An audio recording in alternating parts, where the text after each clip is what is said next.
Imagina trabajar como camarero en un restaurante alemán durante 20 años, sirviendo comida y sonriendo a clientes regulares que parecen ser abuelos normales y respetables. Imagina que uno de esos clientes, un hombre tranquilo de 60 años que siempre pide filete de carne y cerveza, comienza a contarte historias sobre los viejos tiempos en Polonia durante la guerra. Ahora imagina que ese mismo hombre, que te ha estado dando propinas generosas durante años, es en realidad un excomandante de las SS responsable de la muerte de miles de civiles polacos. Y imagina que tú, el camarero, no eres realmente un camarero. Eres un agente secreto que ha estado esperando 20 años para escuchar exactamente esas palabras. Esta es la historia de la operación de espionaje más larga y exitosa de la historia moderna. Una red secreta de 200 informantes que durante 30 años infiltraron comunidades alemanas en todo el mundo para cazar a los últimos nazis fugitivos. Durante 3 décadas después de la Segunda Guerra Mundial, mientras el mundo creía que la búsqueda de criminales de guerra nazis había terminado, una red invisible de espías trabajaba en secreto. Camareros, secretarias, mecánicos, amas de casa, incluso sacerdotes, todos ellos tenían una misión secreta: identificar y delatar a 500 de los criminales más buscados de la historia. Hoy te voy a contar la historia de la operación más extraordinaria de cazadores de nazis, una operación tan secreta que muchos de sus detalles solo han sido revelados en documentos desclasificados recientemente. Una operación donde la paciencia era más importante que las armas, donde una conversación casual podía llevar a la captura de un asesino en masa, y donde la persona que te servía café podría estar grabando cada palabra que decías. Prepárate para descubrir cómo 200 personas normales se convirtieron en los cazadores de nazis más efectivos de la historia, arriesgando sus vidas durante décadas para asegurar que la justicia finalmente alcanzara a quienes habían escapado por demasiado tiempo. La Red Invisible nació en 1947, no en las oficinas del FBI o la CIA, sino en una pequeña cafetería en New York donde se reunieron 3 hombres que cambiarían para siempre la búsqueda de criminales de guerra nazis. El primero era David Rosen, un superviviente del Holocausto que había perdido a toda su familia en Auschwitz, pero que había logrado escapar a Estados Unidos después de la guerra. David trabajaba como contador, pero tenía una obsesión. Había memorizado las caras de cientos de guardias nazis y oficiales de las SS que había visto durante su tiempo en el campo. El segundo era FBI especial agente Robert Murphy, un veterano de guerra que había sido asignado para investigar la presencia de exnazis en Estados Unidos.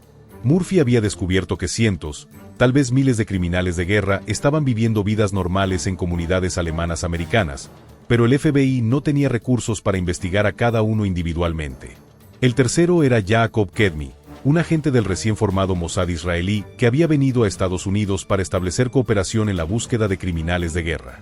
Israel tenía información sobre fugitivos nazis, pero necesitaba ayuda para localizarlos en otros países. El problema no es saber que están aquí, explicó Murphy durante esa primera reunión. El problema es identificar específicamente quiénes son. Tenemos comunidades alemanas de miles de personas, y los criminales de guerra se mezclan perfectamente con inmigrantes legítimos. David había estado pensando sobre exactamente este problema.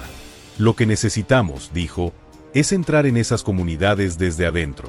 Necesitamos personas que puedan ganar la confianza de estos fugitivos, que puedan escuchar sus historias, que puedan obtener información sin despertar sospechas. Kedmi asintió. En Israel estamos desarrollando técnicas similares. Pero lo que ustedes están proponiendo requeriría una red de informantes que operara durante años, tal vez décadas. Sería la operación de inteligencia más larga de la historia.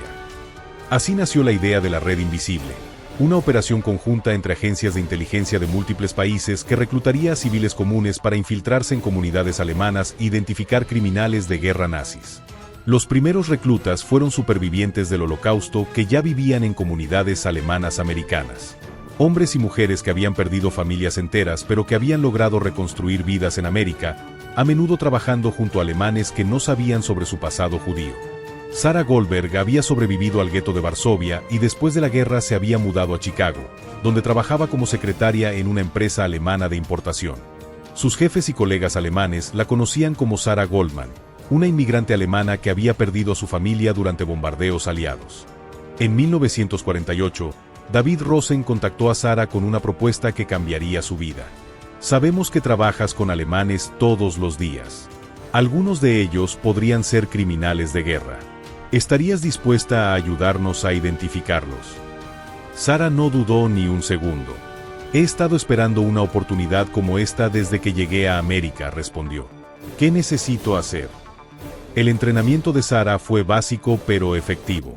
Aprendió a reconocer insignias militares alemanas, a identificar dialectos regionales, que podrían revelar de dónde venía alguien durante la guerra, y a hacer preguntas casuales que podrían llevar a revelaciones importantes sobre el pasado de alguien. Más importante aún, aprendió a mantener registros secretos de todo lo que escuchaba. Sara desarrolló un sistema de taquigrafía personal que le permitía tomar notas durante conversaciones normales de oficina sin que nadie se diera cuenta de que estaba documentando cada detalle. Su primer éxito llegó después de 6 meses de trabajo. Durante una cena de empresa, un colega alemán llamado Heinrich Weber comenzó a contar historias sobre su servicio militar durante la guerra. Weber describió operaciones en Polonia que solo podrían haber sido conocidas por alguien que había participado en masacres civiles. Sara documentó meticulosamente cada detalle de las historias de Weber, incluyendo nombres de lugares, fechas específicas y descripciones de operaciones militares. Cuando pasó esta información a sus contactos en el FBI, descubrieron que Weber era Heinrich Weiss, un exoficial de las SS buscado por crímenes de guerra en Polonia. La captura de Weber validó el concepto de la red invisible, pero también reveló que tan cuidadosos tendrían que ser los informantes. Después de la captura de Weber, recordó Sara años más tarde, la atmósfera en la oficina cambió completamente. La gente se volvió cautelosa, paranoica. Sabía que si alguien sospechaba de mí, mi vida estaría en peligro. Para 1950, la red invisible había expandido sus operaciones a incluir informantes en comunidades alemanas en Argentina, Brasil, Canadá y múltiples países europeos. Cada informante operaba independientemente, reportando solo a un contacto específico en su agencia de inteligencia local. Los métodos de reclutamiento variaban según el país y la situación. En Argentina, donde muchos exnazis vivían abiertamente en comunidades alemanas, los informantes a menudo eran alemanes antinazis que habían inmigrado después de la guerra y que estaban horrorizados por descubrir que estaban viviendo junto a criminales de guerra. Klaus Mueller había sido un soldado alemán regular durante la guerra, capturado por los aliados en 1944. Después de la guerra, había inmigrado a Buenos Aires, donde estableció una pequeña empresa de mecánica automotriz. Klaus no era nazi, pero muchos de sus clientes eran exoficiales alemanes que habían escapado a Argentina. Cuando agentes argentinos contactaron a Klaus en 1951, le explicaron que algunos de sus clientes podrían ser criminales de guerra buscados. Klaus quedó choqueado. Pensé que había dejado la guerra atrás cuando vine a Argentina. No tenía idea de que estaba trabajando para hombres que habían cometido atrocidades. Klaus acordó cooperar, pero su posición como mecánico le daba ventajas únicas como informante. Los exnazis confiaban en él porque era alemán, y a menudo hablaban libremente mientras él reparaba sus autos. Los hombres se relajan cuando están esperando que arregle su auto, explicó Klaus. Comienzan a contar historias, se jactan sobre el pasado. Yo solo escuchaba y recordaba todo. Durante 5 años, Klaus identificó a 2 exnazis entre sus clientes, incluyendo 2 excomandantes de campos de concentración que habían estado viviendo bajo identidades falsas en Buenos Aires. Sus reportes llevaron a múltiples arrestos y extradiciones. Pero Klaus también descubrió algo inquietante. Los exnazis en Argentina tenían su propia red informal de seguridad. Cuando comenzaron las capturas basadas en información de la red invisible, los fugitivos nazis empezaron a sospechar que tenían infiltrados. En 1954, Klaus recibió una visita inesperada en su taller. 2 hombres que se identificaron como amigos de clientes mutuos le preguntaron directamente si estaba proporcionando información a autoridades sobre alemanes en la comunidad. Fue el momento más aterrador de mi vida, recordó Klaus. Sabía que si admitía algo, probablemente me matarían. Pero también sabía que si mentía de manera no convincente, también me matarían. Klaus logró convencer a los hombres de que era simplemente un mecánico que no se involucraba en política. Pero el incidente le demostró que los fugitivos nazis habían comenzado a establecer contrainteligencia para protegerse de informantes. La red invisible tuvo que evolucionar rápidamente para mantenerse adelante de estas contramedidas.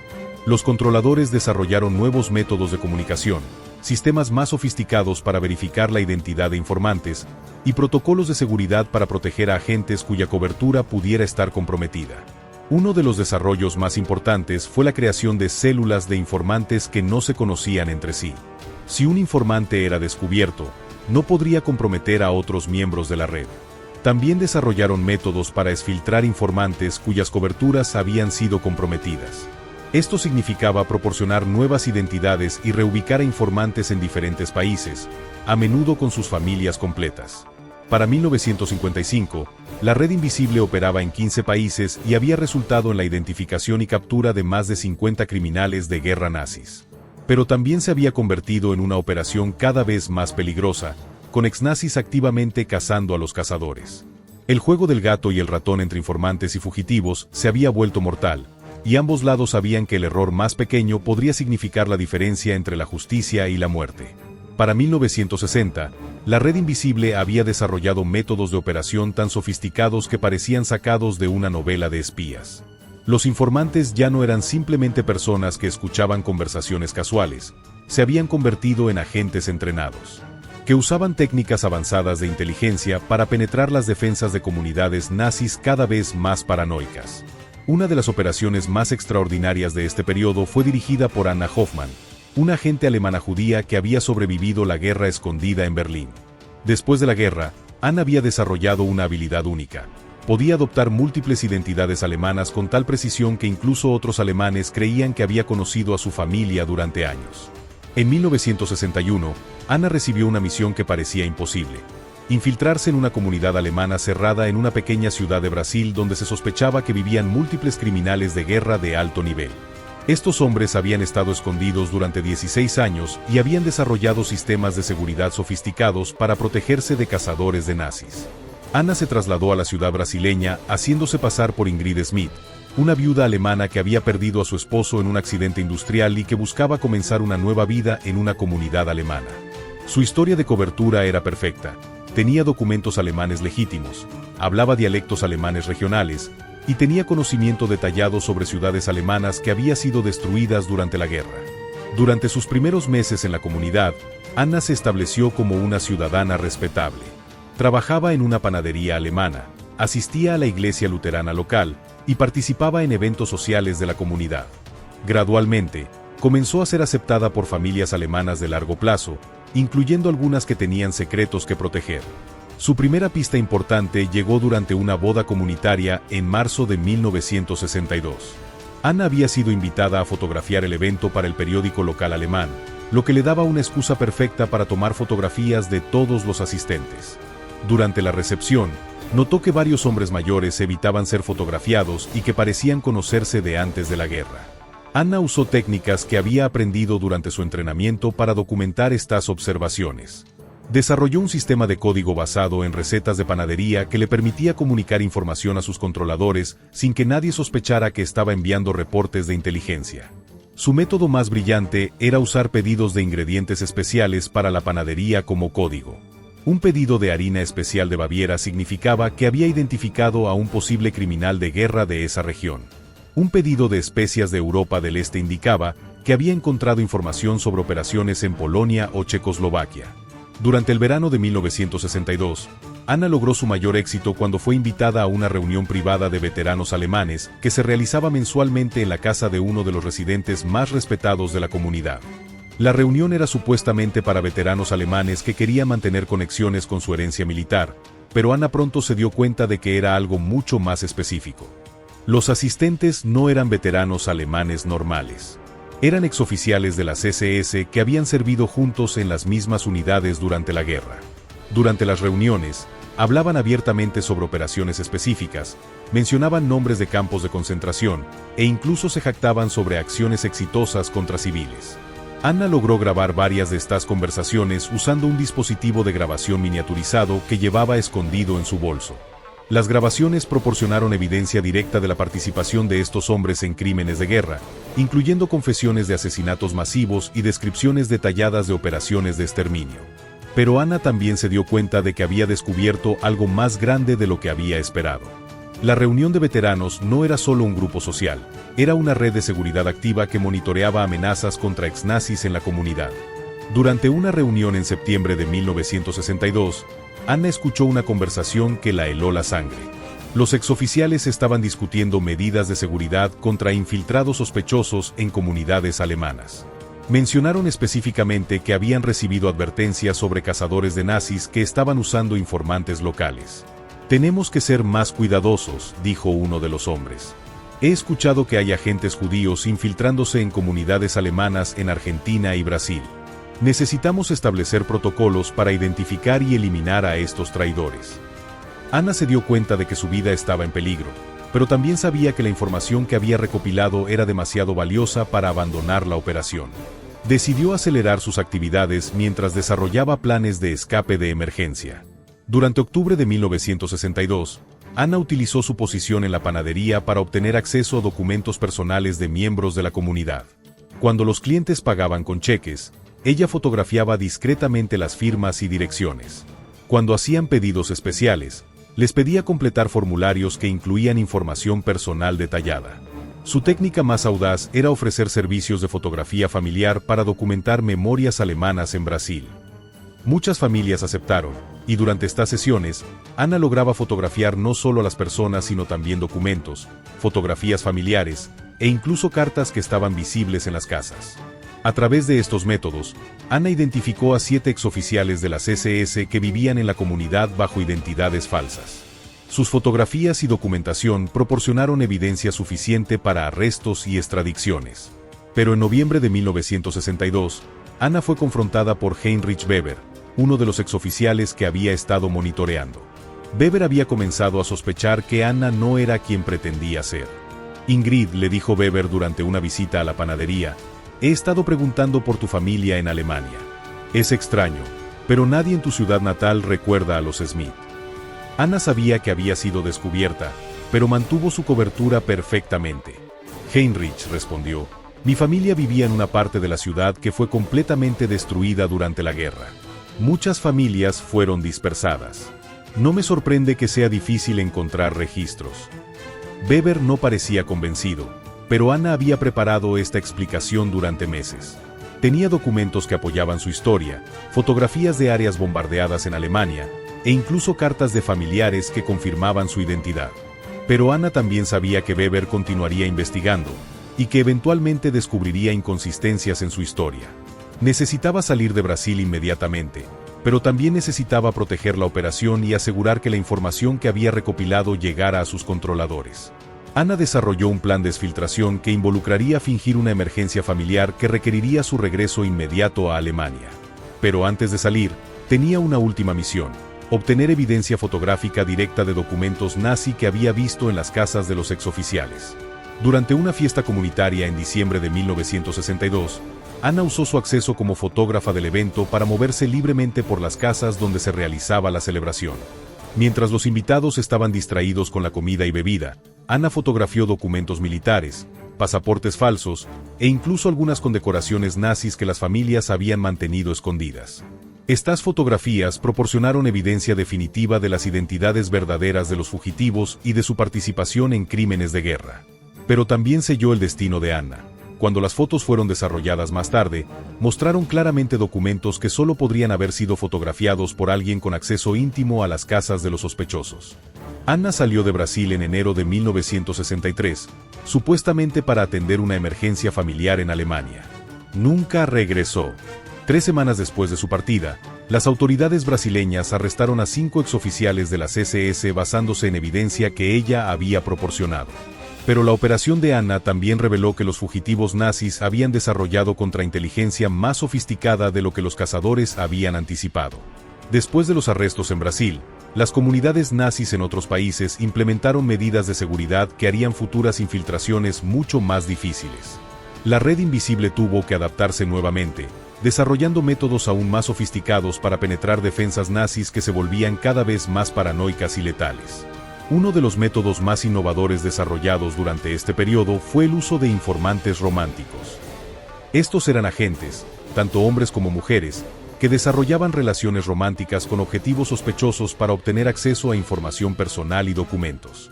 María Santos era una agente brasileña judía que había sido entrenada específicamente para estas operaciones.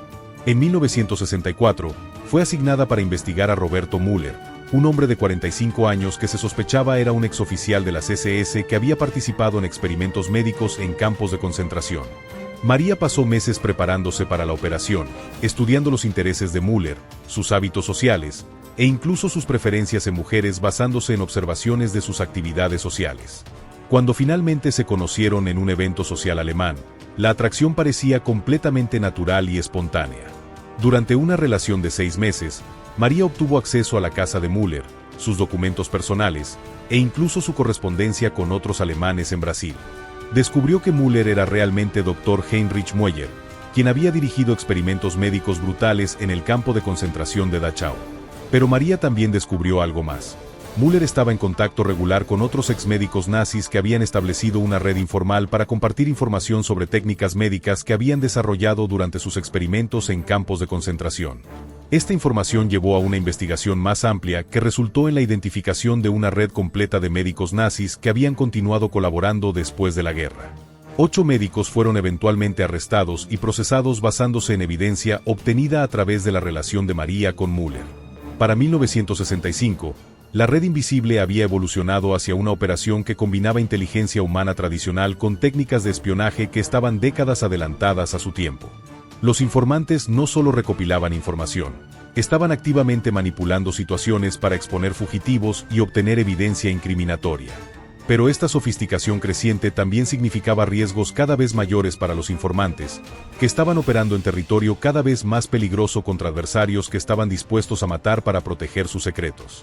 Para 1970, la red invisible había estado operando durante 23 años, y el juego mortal entre cazadores y fugitivos había escalado a niveles que nadie había anticipado cuando la operación comenzó. Los informantes ya no eran simplemente observadores pasivos. Se habían convertido en soldados en una guerra invisible donde la información era el arma más letal y donde el error más pequeño podía resultar en muerte. El primer asesinato confirmado de un informante ocurrió en Buenos Aires en febrero de 1970. Carlos Méndez había sido uno de los informantes más exitosos de la red invisible en Argentina, responsable de identificar a 15 ex-nazis durante 8 años de operaciones. Carlos trabajaba como gerente de un hotel alemán en Buenos Aires, una posición que le daba acceso a huéspedes alemanes de todo el mundo, incluyendo fugitivos que usaban el hotel como punto de contacto seguro. Carlos había desarrollado métodos extraordinariamente sofisticados para obtener información. Había instalado dispositivos de escucha en habitaciones específicas del hotel, había establecido relaciones con empleados de limpieza que le reportaban sobre documentos que encontraban en las habitaciones. E incluso había desarrollado técnicas para fotografiar el contenido de maletas durante inspecciones de seguridad rutinarias. Su última investigación involucró a un huésped que se registró como Franz Weber, pero que Carlos sospechaba era un excomandante de campo de concentración buscado por crímenes de guerra. Durante una semana, Carlos documentó meticulosamente las actividades de Weber, fotografió sus documentos, y grabó conversaciones telefónicas que confirmaron que Weber era realmente Franz Weiss, comandante del campo de exterminio de Sobibor. Pero Carlos también había notado que Weber parecía estar evaluando la seguridad del hotel, haciendo preguntas sobre personal, procedimientos de registro e incluso sistemas de comunicación. Carlos sospechaba que Weber había comenzado a investigar si el hotel tenía problemas de seguridad que podrían comprometer a huéspedes fugitivos. Carlos reportó sus sospechas a sus controladores, pero antes de que pudieran actuar sobre la información, fue encontrado muerto en su oficina del hotel. La muerte fue catalogada oficialmente como robo, pero había señales claras de que había sido torturado antes de ser asesinado. El asesinato de Carlos envió ondas de shock a través de toda la red invisible. Por primera vez, los fugitivos nazis habían cruzado la línea de simplemente protegerse a activamente cazar a los cazadores. Era una escalada que cambiaría fundamentalmente la naturaleza de la operación. La investigación de la muerte de Carlos reveló que los ex-nazis habían establecido su propia red de contrainteligencia que era casi tan sofisticada como la red invisible. Tenían informantes en agencias gubernamentales, contactos en servicios de inteligencia e incluso espías infiltrados en organizaciones de cazadores de nazis. Dr. Elena Vázquez, una psicóloga argentino-judía que había estado trabajando como informante durante 5 años. Se enfrentó a esta nueva realidad cuando fue contactada por un hombre que afirmaba representar una organización internacional de veteranos alemanes. Doctora Vázquez, le dijo el hombre durante una visita a su oficina, hemos escuchado que usted ha estado haciendo preguntas sobre ciertos miembros de la comunidad alemana. Estamos aquí para advertirle que esas preguntas podrían ser peligrosas para su salud. Elena se dio cuenta inmediatamente de que había sido identificada como informante, pero mantuvo su cobertura perfectamente. No entiendo de qué está hablando, respondió. Soy psicóloga. Hago preguntas sobre muchas cosas como parte de mi trabajo profesional. El hombre sonrió, pero era una sonrisa que Elena reconoció de sus pesadillas sobre la guerra. Doctora, sabemos exactamente lo que ha estado haciendo. Sabemos con quién ha estado hablando y qué información ha estado recopilando. Estamos aquí para ofrecerle una oportunidad de dejar de hacer esas preguntas voluntariamente. Elena sabía que estaba en peligro mortal, pero también sabía que abandonar la operación significaría que otros informantes podrían estar en riesgo. Decidió continuar sus actividades mientras trabajaba con sus controladores para desarrollar protocolos de seguridad más estrictos. Durante los siguientes 6 meses, Elena operó bajo vigilancia constante de agentes nazis que monitoreaban cada movimiento que hacía. Desarrolló técnicas extraordinarias para comunicarse con sus controladores sin ser detectada, incluyendo métodos para esconder mensajes en prescripciones médicas y técnicas para usar sesiones de terapia como cobertura para reuniones de inteligencia. Su trabajo durante este periodo resultó en la identificación de 3 exoficiales de las SS que habían estado viviendo en Buenos Aires durante más de 20 años. Pero Elena también proporcionó inteligencia crucial sobre la red de contrainteligencia nazi, información que permitió a otras células de la red invisible ajustar sus operaciones para evitar detección. La experiencia de Elena demostró que los informantes podían continuar operando incluso después de ser identificados, pero solo si estaban dispuestos a aceptar riesgos extraordinarios y si tenían soporte sofisticado de sus agencias controladoras. Para 1972, la red invisible había evolucionado hacia una operación que operaba en múltiples niveles simultáneamente. Informantes de primera línea continuaban infiltrándose en comunidades alemanas para identificar fugitivos. Informantes de segunda línea se especializaban en penetrar las redes de contrainteligencia nazi. E informantes de tercera línea trabajaban dentro de agencias gubernamentales para identificar y neutralizar espías nazis que habían infiltrado servicios de inteligencia aliados. Una de las operaciones más complejas de este periodo fue dirigida por Jacob Stern, un superviviente del Holocausto que había sido reclutado por el Mossad para infiltrarse en lo que se sospechaba era una reunión internacional de exoficiales de las SS en Paraguay. La reunión, programada para diciembre de 1972, involucraría a fugitivos nazis de toda Sudamérica que se reunirían para discutir seguridad mutua y preservación de la herencia alemana. En realidad, era una convención de criminales de guerra que discutiría métodos para protegerse de cazadores de nazis y posiblemente planificar contraataques contra informantes.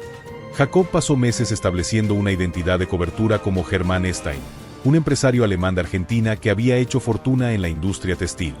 Su historia de cobertura incluía conexiones familiares con oficiales nazis reales, conocimiento detallado sobre operaciones militares alemanas durante la guerra, e incluso cartas de recomendación falsificadas de ex-nazis conocidos. Cuando Jacob llegó a la reunión en Paraguay, se encontró en el centro de la mayor concentración de criminales de guerra nazis desde el final de la Segunda Guerra Mundial. Durante 3 días, escuchó confesiones directas de asesinatos masivos, planes detallados para operaciones de contrainteligencia, e incluso discusiones sobre el establecimiento de un cuarto Reich en Sudamérica. Jacob logró grabar la mayoría de estas conversaciones usando equipo de grabación miniaturizado que había sido desarrollado específicamente para esta operación. Pero también se dio cuenta de que estaba en peligro extremo. Varios asistentes habían expresado sospechas sobre infiltrados y habían discutido métodos para identificar y eliminar espías. En la noche final de la reunión, Jacob fue confrontado por Otto Skorzeny, el famoso comandante de operaciones especiales de las SS que había rescatado a Mussolini y que ahora dirigía operaciones de seguridad para fugitivos nazis en Sudamérica. Germán, le dijo Skorzeny, algunos de nuestros amigos han notado que haces muchas preguntas pero compartes poca información. En nuestro círculo, eso puede ser peligroso. Jacob sabía que estaba siendo probado, y que su respuesta determinaría si viviría o moriría. Había preparado para este momento durante meses, desarrollando información falsa pero convincente que podría compartir si era confrontado. Otto, respondió Jacob calmamente, entiendo tu precaución. Permíteme compartir algo que puede interesarte. Jacob procedió a revelar información clasificada sobre operaciones de cazadores de nazis en Argentina, información que era en realidad desinformación preparada por el Mossad para proteger operaciones reales. Skorzeny escuchó intensamente mientras Jacob describía supuestas infiltraciones del Mossad en Buenos Aires, mencionando direcciones específicas, nombres de agentes, todos ficticios, e incluso detalles sobre métodos operacionales. La información era lo suficientemente convincente para satisfacer a Skorzeny, pero también diseñada para enviar a fuerzas de seguridad nazis a perseguir objetivos falsos. Interesante, dijo Skorzeny después de escuchar el reporte de Jacob. Esta información confirma algunas de nuestras sospechas. Creo que podría ser muy valioso para nuestras operaciones futuras. Jacob había pasado la prueba, pero también se había dado cuenta de que había penetrado en algo mucho más grande y peligroso de lo que había esperado. Los exnazis no solo se estaban protegiendo, estaban planeando operaciones activas contra cazadores de nazis y organizaciones judías. Jacob salió de Paraguay con grabaciones que documentaban no solo las identidades de 23 criminales de guerra de alto nivel, sino también evidencia de una conspiración nazi activa para eliminar cazadores de nazis y establecer redes paramilitares en Sudamérica. La información que Jacob proporcionó llevó a la operación más grande de la Red Invisible, una coordinación internacional que resultó en arrestos simultáneos en 7 países durante marzo de 1973. 18 exoficiales de la CSS fueron capturados en una sola semana, desmantelando efectivamente la red de contrainteligencia nazi en Sudamérica. Pero el éxito también marcó el comienzo del fin para la Red Invisible. Los arrestos masivos alertaron a fugitivos nazis restantes de que enfrentaban una amenaza organizada y sofisticada. Muchos fugitivos desaparecieron inmediatamente, adoptando nuevas identidades o mudándose a países donde sería más difícil localizarlos. Para 1975, los objetivos más fáciles habían sido capturados, y los fugitivos restantes eran extremadamente cautelosos y estaban bien protegidos. La Red Invisible encontraba cada vez más difícil identificar y localizar objetivos, mientras que los riesgos para los informantes continuaban escalando.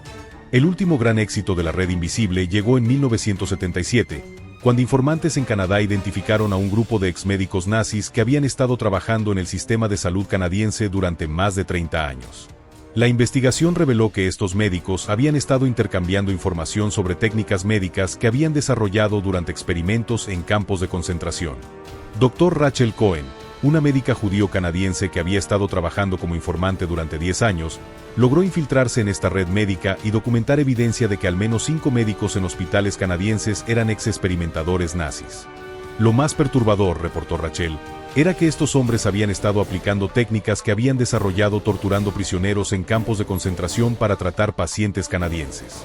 Habían convertido crímenes de guerra en práctica médica legítima. La exposición de la red médica nazi en Canadá resultó en múltiples arrestos y procesamientos, pero también reveló que tan profundamente algunos fugitivos se habían integrado en sociedades occidentales. Para 1980, después de 33 años de operaciones, la Red Invisible fue oficialmente disuelta. La operación había resultado en la identificación y captura de más de 500 criminales de guerra nazis, proporcionado evidencia crucial para cientos de procesamientos, y desmantelado redes de fugitivos en múltiples continentes. Los documentos desclasificados en años recientes revelan que la Red Invisible había proporcionado el 70% de las pistas que llevaron a capturas exitosas de nazis durante las 3 décadas después de la guerra. Pero la operación también había cobrado un precio humano significativo. 3 informantes habían sido asesinados, docenas habían sido amenazados o atacados, y muchos habían vivido durante décadas bajo estrés psicológico extremo por mantener identidades falsas mientras arriesgaban sus vidas para obtener justicia. David Rosen, el superviviente del Holocausto que había ayudado a establecer la Red Invisible en 1947, reflexionó sobre la operación en una entrevista final antes de su muerte en 1995. Sabíamos desde el principio que sería peligroso. Sabíamos que algunos de nosotros podrían morir. Pero también sabíamos que si no hacíamos nada, estos criminales vivirían vidas completas sin enfrentar consecuencias por sus acciones. Para aquellos de nosotros que habíamos perdido familias enteras en el Holocausto, eso era inaceptable. Sarah Goldberg, la secretaria de Chicago que había sido una de las primeras informantes reclutadas, vivió hasta los 89 años. En sus memorias, publicadas póstumamente, escribió: "La gente me pregunta si valió la pena vivir 30 años con miedo constante, manteniendo secretos que no podía compartir ni siquiera con mi esposo. Mi respuesta siempre es la misma. Cada criminal de guerra que ayudé a capturar representaba justicia para cientos de víctimas que murieron sin ver a sus asesinos enfrentar consecuencias. Sí, valió la pena". Anna Hoffman, la agente que había infiltrado la comunidad alemana en Brasil, nunca habló públicamente sobre su trabajo con la Red Invisible. Murió en 2001, llevándose sus secretos. Pero documentos encontrados después de su muerte revelaron que había continuado trabajando en operaciones de inteligencia hasta los años 1980, especializándose en localizar arte robado por nazis. La historia de la Red Invisible nos enseña lecciones importantes sobre la naturaleza de la justicia, el precio de la verdad y el poder de la dedicación individual. Nos muestra que la justicia para crímenes masivos a menudo requiere sacrificios extraordinarios de personas ordinarias que están dispuestas a arriesgar todo por principios más grandes que ellos mismos. También nos enseña que los criminales de guerra no pueden simplemente esconderse y esperar que el mundo los olvide. La Red Invisible demostró que con dedicación, recursos y métodos sofisticados, incluso los fugitivos más cuidadosos pueden ser localizados y llevados ante la justicia.